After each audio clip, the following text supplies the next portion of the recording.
What's going on, everybody? Welcome back to This Week in Esports and Gaming, the show where we talk about the latest and greatest in business happenings for esports, gaming, and creator news. I'm your host, Mark Kai. We're here for the final week of September 2023, and let's dive right into it.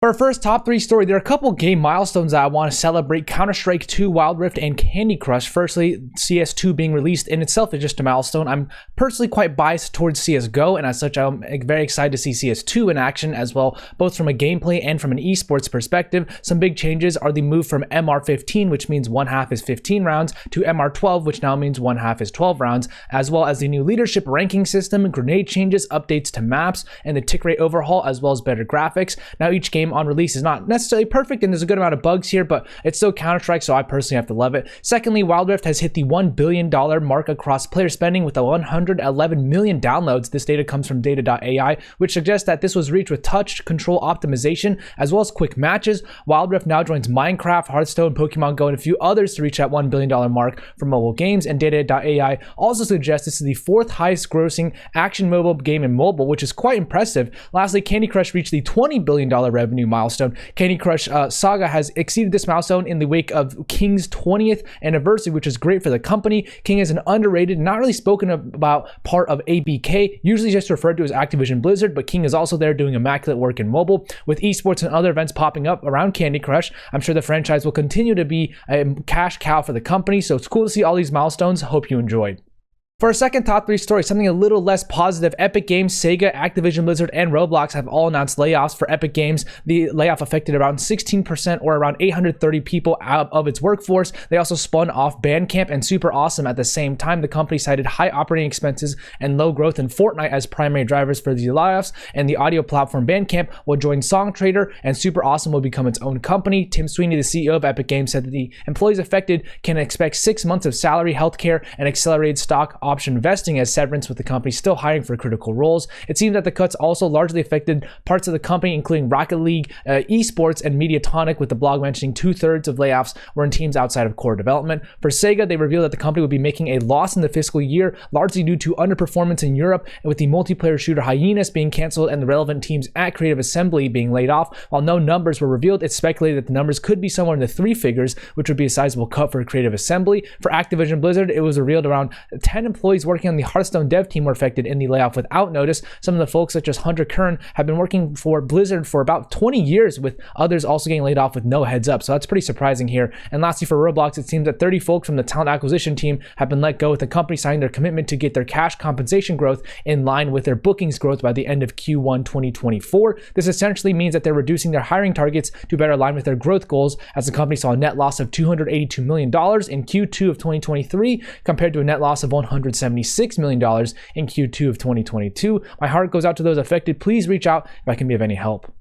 For our last top 3 story, Unity reversed their course on the runtime fee after announcing changes to the runtime fee. Unity has revealed them in an open letter to the community. Mark Whitten, Unity's president and GM of Unity Create, announced that the new runtime fee policy will be as follows. There will be no new runtime fee for games on Unity Personal, with a cap increased actually to $200,000, and no requirement for Made with Unity splash screen. Any game under $1 million in the trailing 12-month revenue won't be subject to the fee, and the fee policy will only apply beginning with the next LTS version of Unity in 2024 and beyond, not including current games that are being shipped and worked on. And if you're using an old version of LTS, the fee won't apply there. For games subject to the fee on Unity Pro and Enterprise, a choice of 2.5% revenue share or the calculated fee based on user engagement for games will be subject to that fee. The revenue share or calculated fee numbers are self-reported from data that users have already had access to, and will be billed on the lesser amount of those 2 numbers. So the company will also release an interactive runtime fee estimator that will help devs understand if they will need to be actually paying that fee and how much they might expect to pay if they need to pay that. Additionally, Unity did a live stream with Fireside Chat with Jason Wyman and Mark Whitten to address some of these questions that the folks had. Devs and consumers seem to have mixed reactions generally online. Some comments were pretty unhappy that the executive leadership, just at Unity for doing this in the first place. Some are more happy that the rollback and changes themselves happened. As we covered earlier, Epic Games had some layoffs recently, but none of these mentioned specifically Unreal Engine, which is probably a bit of a nice boost after these Unity announcements. From a business standpoint, it'll be interesting to see how competitors react with pricing, marketing, and overall strategy for who they try and target with these game engines. As far as partnerships go, NRG partnered with Carvana. The partnership has resulted in a Rocket League esports event dubbed the Carvana and NRG Combine. The event will take place in November and will see students compete for $10,000 in a one-year content creator contract.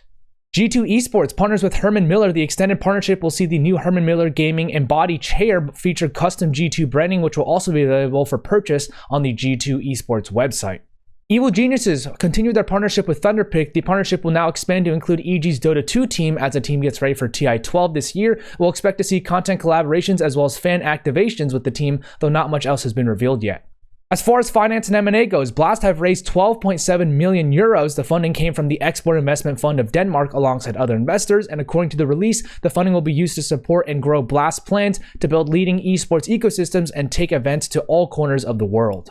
Supercell have acquired a majority stake in Ultimate Studio. Ultimate Studio is behind the arcade-style racing game Hot Lap League, which is on PC and mobile, with Supercell being a backer of the company since 2018. This move shows Supercell's intent to grow beyond just their specialty of mobile games as well. Creative Industries have revealed a 35 million euro growth plan. This plan, in partnership with Tridios Bank, will see the government and organizations associated work together to grow the UK creative business sector, which includes gaming here. They aim to build a highly skilled, productive workforce to support over 1 million jobs in the UK and add 50 million euros of value to the UK as well.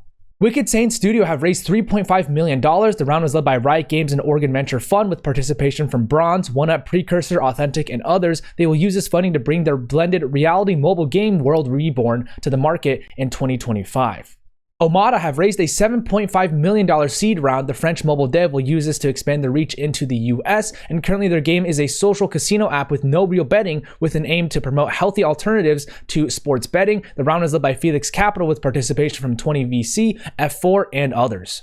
Zakazane have raised a $1 million pre-seed round. The new Polish game studio consists of members of larger Eastern Europe game studios such as CD Projekt Red, 11-Bit Studios, and GOG.com. The funding will be used to start the development of their debut game, an immersive single-player Old West RPG game that dives into the complexities of justice. What an interesting narrative line. For reference, the game's fund led the investment here as well. As far as workforce changes go, Liz Moulton has joined Elevate as the Chief People Officer. Liz Moulton joins Elevate after spending 3.5 years at Activision as the Global Head of Talent, overseeing recruiting strategy for the entire company. She has a good amount of experience in executive hiring as well, as she was a senior client partner with Korn Ferry and Russell Reynolds Associates in the past too. She holds a master's in leadership from Harvard University. Leo Matlock has been promoted to the Chief Business Officer at Blast. Leo has been with Blast for 5 years at this point, starting as the Head of Commercial Solutions and Strategy with Refresh before moving up to his new role as Chief Business Officer. Before Blast, he was with Virgin Racing's Formula E team doing business development and also did partnerships in the UK football and sports scene in the past as well. He holds a bachelor's in History and Politics from the University of Warwick. Jim Ryan has stepped down from PlayStation, and Hiroki Totoki will take over as chairman later in 2024. Jim Ryan, the head of Sony Interactive Entertainment and PlayStation, will be retiring in March of 2024, which is significant since he's worked at Sony for nearly 30 years at this point and took on the CEO role in 2019. Sony president and CEO Hiroki Totoki will take over as the chairman of SIE later in October and will assume the role of interim CEO in April of 2024 once Jim retires. It'll be interesting to see how PlayStation changes with new leadership at the top. Alana Kalish has been promoted to Product Marketing Manager for Platforms at Discord. Alana spent nearly 1.5 years at Discord, moving up from her first position at Junior Marketing Manager to Associate Product Marketing Manager and now fully on to Product Marketing Manager. Before this, she spent around 2 years at Tubi doing content partnerships, and she holds a bachelor's in Hospitality Administration from Boston University. Ariel Hernandez joins Blizzard Entertainment as the Global Brand Marketing Manager. Ariel has a good amount of experience in games marketing as she rejoined Blizzard after spending around a year at Riot Games doing marketing production for America's Publishing. At Blizzard in the past, she was a Global Consumer Marketing Coordinator working on World of Warcraft, and she holds a bachelor's in IT from Kroom's Academy of IT. Joyce Lynn has been promoted to Senior Director of Game Pass Content Planning at Microsoft. Joyce has been with Microsoft for over 13 years at this point and has moved up from Director to Senior Director now. She previously also spent time doing corporate development as well as M&A at Evercore before she joined Microsoft, and holds a bachelor's in finance from the University of Pennsylvania.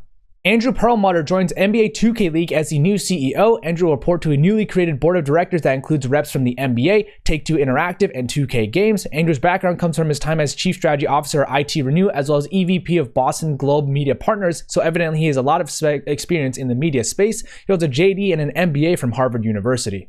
Brian Cooley joins PlayVS as the new CMO. Brian has a good amount of executive and corporate experience as he was previously the president of the mobile mentoring platform Boulevard. Before that, he was with EverFi for nearly 9 years, capping his tenure as Chief Business Officer, and he holds an MBA from Georgetown University. 𝗠𝗿𝗶 has joined Raptor PR as an associate director. She has a good amount of experience in PR and client services, as she was previously the associate director for 𝗠𝗿𝗄 for about a year. She also spent time at Definition, In Diverse Company, Loudmouth PR, and others as well, and she holds a master's in PR, advertising, and applied communication from the University of Sunderland.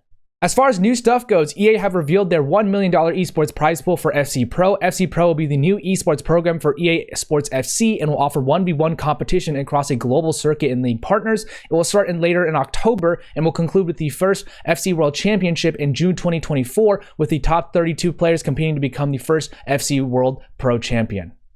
Riot Games has introduced the new salary regulations for the LEC 2024 season, known as Sporting Financial Regulations. These aim to promote long-term financial stability and the competitive balance of the LEC's ecosystem. The LEC SFR encourages teams to maintain the sum of the salaries paid to the 5 highest paid players within a range, with a 50% fee being paid to the LEC if that SFR threshold is being passed. That's it for this week in esports and gaming. Thank you so much for tuning in. Credit to the authors and brands themselves for the images and information provided. If you want to go support the Esports Advocate, click their link down below in the comments. Once again, everybody, I appreciate your support. If you want to go show some support, please tag someone in the comments who would find this valuable, or share this with your audience. And as always, everybody, have a great day.